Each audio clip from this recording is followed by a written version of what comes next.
So I'm here at London Bridge, walking to Southwark Bridge. It should take about 10 minutes and it is supposed to mirror an alternative walk taking place 12,000 miles away. I should check that. Is it really 12,000 miles? Anyway, back to the river. So the first part of this stroll towards the bridge takes place in a large recreational park here in Murray Bridge. The sun's going to be setting very soon. As you can see, there it is. You can probably just about see there on the horizon the bridge. Right here we have an artwork. Check out this beautiful artwork. It's a trolley and on a big pole and a bicycle up there. Kind of interesting. Right, well, let's move swiftly on away from the totem. And here's the other side of London Bridge at the Shard by, is it Enzo Piano? This is Fishmonger's Wharf, and that there is Fishmonger's Hall.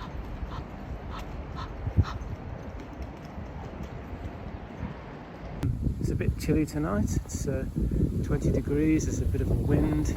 Check out this swamp hen. Look at this beautiful bird here. This is a purple swamp hen. This boat here, the Jubilee 3, has got its engine running. I saw a person on here earlier, so obviously there's somebody aboard right now. Check that out. Isn't that a beautiful little houseboat? Would you like to cruise along the river in that? And here we are now on the Oystergate walk. All this is new to me. I didn't know it was called that. Have lots of amazing flash new buildings along the riverside. I guess it's prime property location. The Thames Clippers. Not entirely sure why they're called Uberboat. I think it's merely a sponsorship thing. They don't seem to have anything to do with Uber as far as I can tell. Oh, we're on a different walk now. As you can see, it's fairly rural on that side. It's just mostly cliffs and farms. In that direction there's no town, it's mostly big sort of rural blocks, farmhouses and stuff. Now over here on my left is this strange looking building. Now this is a very important building because this is the home of the Bunyip, and the Bunyip is a mythical creature that lives in the river, and it was meant to teach people to be safe in the river. Yeah, we're coming up to this bridge, which is a railway bridge. Oh, it might have a name on it. You can't walk over it as a pedestrian. It's purely a railway bridge. And this is a bridge that sits between London Bridge and Southwark Bridge. All those lane.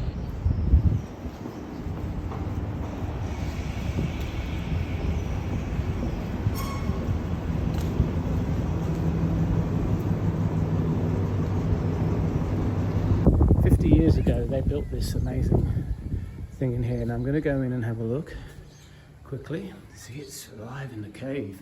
So that's the Bunyip. So you can see the Bunyip down there in the water. Look at that. Look at that Bunyip. But the best thing about this Bunyip is there's a green button, and if I press it,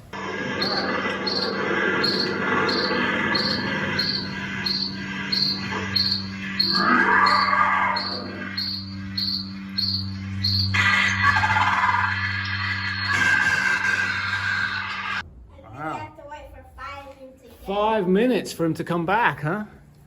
Yeah, that's scary enough, eh? This is a little underpass through the backs of a load of buildings. It smells of chlorine down here. So there must be some swimming pool. I think there's a Nuffield Health spa or gym or whatever you call these things. And yeah, it's kind of pretty urban under here. And we come out onto Cousin Lane.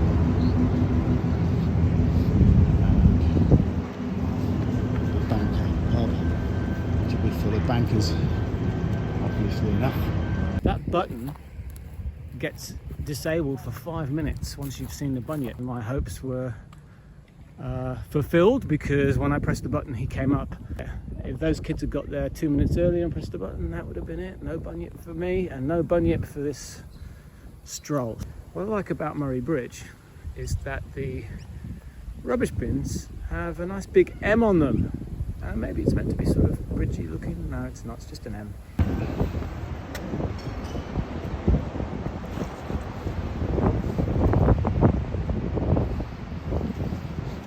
So that's the station, and here we go under Walbrook Wharf. Oh, because the River Walbrook exits somewhere around here into the river. It's one of London's hidden rivers.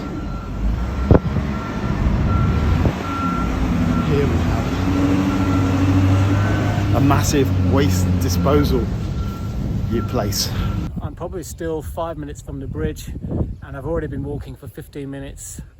Obviously I've miscalculated. I couldn't not leave the Bunyip, so obviously I've made a grave miscalculation in my timings. Here we have a boat ramp, people to launch their boats into the river, restricted areas, beware of riverbank collapse, make sure you dispose of your fishing lines and hooks.